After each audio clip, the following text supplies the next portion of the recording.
everybody, welcome back to my YouTube channel. My name is Atim, and today I'll be bringing you a new series that I'll be starting. I'll be talking about marketing and food businesses. I'll also be talking about branding, strategy, and all the things that I do in my other life, because I have a 9 to 5, and all the things that I do in my other life, I'll be bringing it into the food space. I try to help entrepreneurs like you and myself, because I'll have other guests on this series that I'm doing. So before we go ahead, please hit the like and subscribe button and leave a comment if you really enjoyed this video. What that does is YouTube knows that you really enjoy this type of content, and then they rate the video higher. We want that, right? Yes. So today we'll be talking about building your food brand.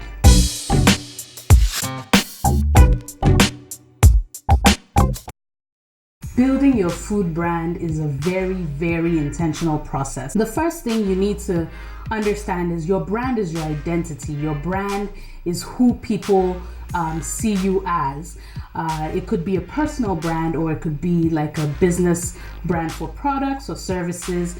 As long as you're in the food space, or any space, to be honest, building your brand is your identity. But to do that, you need to identify a few things while you're trying to build your brand. The first thing you need to identify is your name. What are you going to call your business, even if it's a product or a service? For me, when I was starting out, I toyed around with a number of names. I tried Katie's Kitchen, so my second name is Katie, and I tried Katie's Kitchen. I felt, what if I don't want to run this business years from now, and I don't want anything to do with it because I did something personally and I don't want it to affect the business? Do I still want it to be called Katie's Kitchen? So I shied away from that. And then I wanted something that had a bit more of a reach, and so I decided adding Afro at the time, especially when I started Afrolems, adding Afro at the time was everybody was doing it business wise. You know, they were adding Africa chops or Afro chops or something, and I decided, well, that's what I want to do as well. I want to be able to have a wider reach. I want to be able to, influence more people and let the business grow on its own and not really have any personal attachment to me. Now, if you want your business to have a personal attachment to you, there's nothing wrong with that. This was just my own decision, and feel free to, decide what you want to do. But one of the things you need to be thinking about is, what is your name? What is your brand name going to be? The second most important thing that we need to define is your purpose.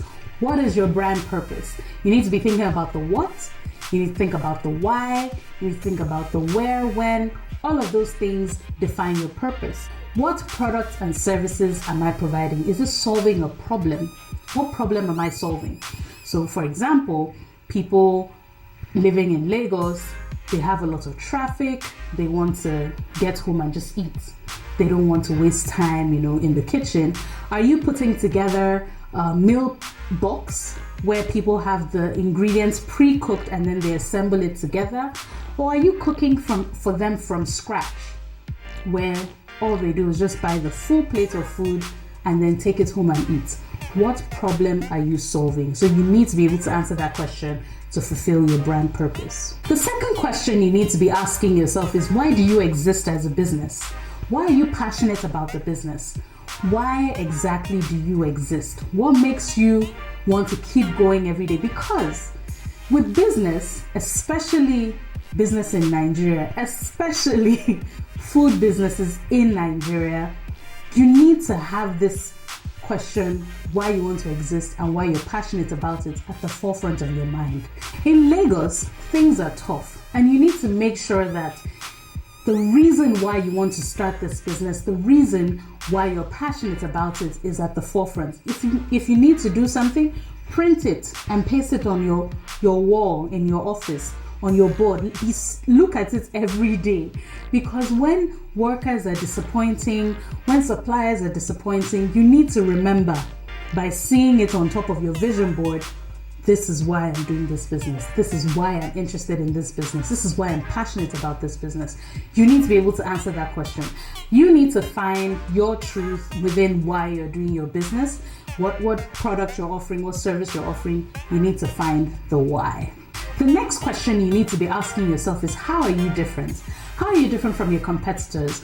Are your competitors doing the exact same thing you're planning on doing? How can you do it differently, right? So if you're a baker, and you're a baker in Bagada, for example, or you're a baker in Umuahia, what are you doing differently?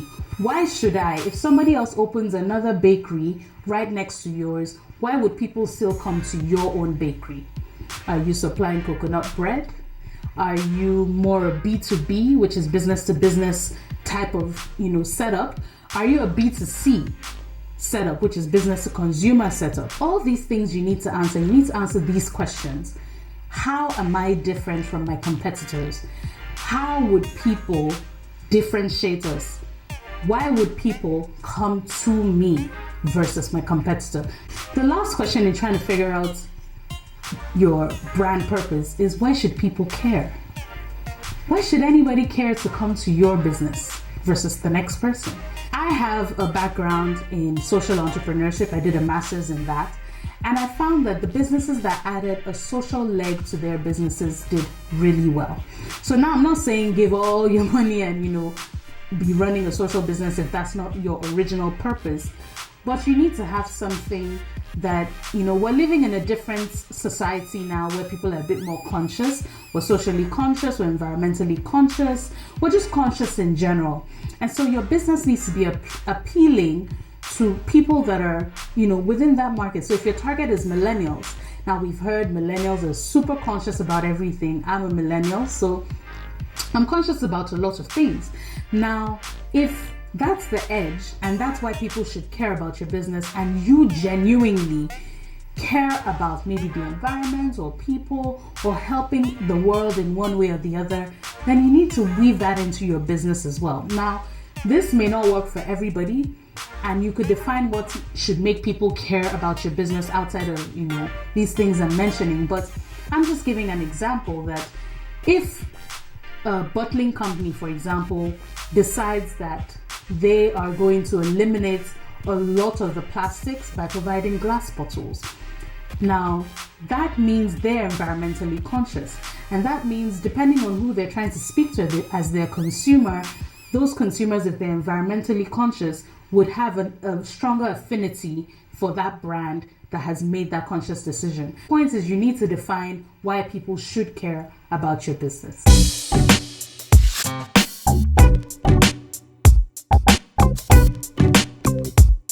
Fun fact number 1, sugar is the only taste that humans are born craving.